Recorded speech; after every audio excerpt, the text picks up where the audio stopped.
Anda tahu lah, sampai pada waktu itu saya ngomong, ini orang keuangan isinya nih iblis atau setan.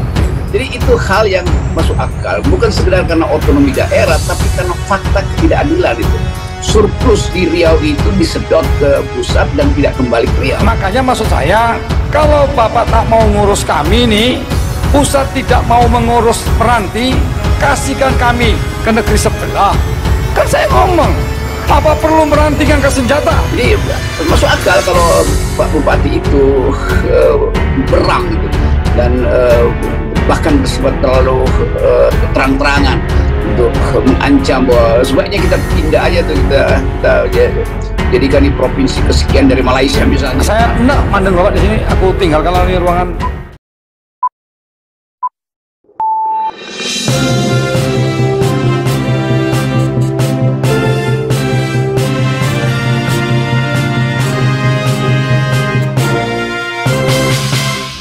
Jokowi mohon segera berbenah soal ancaman Bupati angkat senjata dan pisah dari Indonesia. Rocky Gerung tegas, ini bukan kemarahan politik.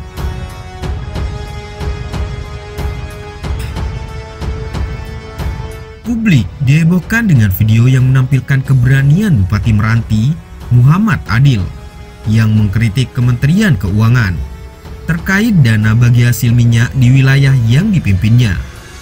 Adil bahkan menyinggung angkat senjata, memisahkan diri dari Indonesia. Sampai hendak lihat orang Kementerian Keuangan. Menanggapi hal ini, pengamat politik Rocky Gerung angkat suara. Rocky mewanti-wanti pemerintahan Jokowi terkait masalah ini, karena menurutnya ini persoalan serius. Menurut Rocky, yang sedang terjadi saat ini bukan kemarahan politik, tetapi sudah merambah menjadi kemarahan sosial dan ekonomi, di mana jauh lebih berbahaya. Kemarahan, dan kalau kemarahan politik nggak ada soal, gampang 5 tahun sekali diperbaiki. Ini kemarahan sosial, kemarahan ekonomi yang udah beranak pinak tuh. Dan kita melihat bahwa pemerintah pusat tidak memperhatikan itu, karena ya banyak kepentingan politik yang menginginkan Riau itu jadi tempat kita menguras kekayaan aja tanpa mengembalikan. Jelas Rocky melalui kanal YouTube Rocky Gerung Official yang juga bersama Hersubeno Arif dari Forum News Network, dikutip hari Senin 12 Desember 2022.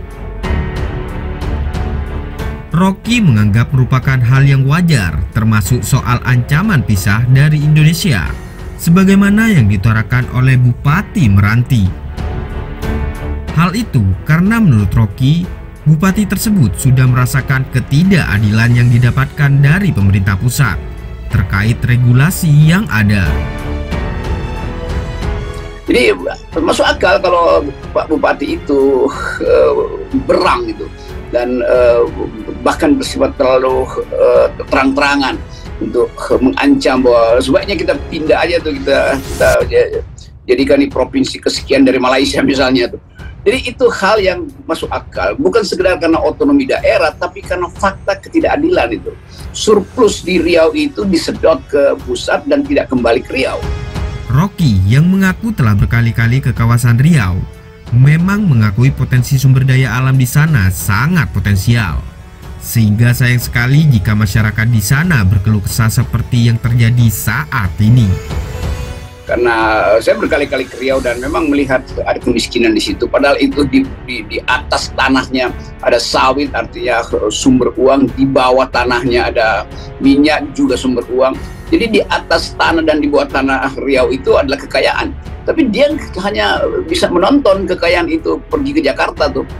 Sebelumnya, Adil dengan penuh keberanian di hadapan Dirjen Perimbangan Keuangan Kementerian Keuangan, Luki Alfirman, mengeluarkan unek-uneknya tentang dana bagi hasil migas yang dia anggap tak adil didapatkan oleh masyarakatnya.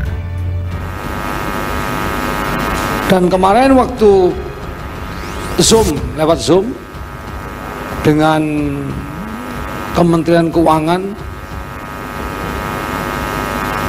tidak bisa menyampaikan dengan terang, didesak-desak-desak barulah menyampaikan dengan terang.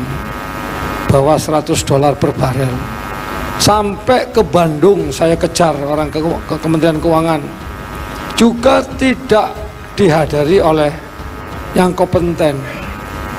Itu yang hadir itu waktu itu entah staf, tak tahulah. Sampai pada waktu itu saya ngomong, ini orang keuangan isinya nih iblis atau setan. Makanya maksud saya, kalau Bapak tak mau ngurus kami nih, pusat tidak mau mengurus Meranti, kasihkan kami ke negeri sebelah. Kan saya ngomong. Atau Bapak tak paham juga omongan saya? Izin Pak Bupati. Atau begini Bu, bentar Bu, apa perlu Meranti ngangkat senjata? Kan tak mungkin kan? Izin Pak, saya enak mandang Bapak di sini, aku tinggalkan ruangan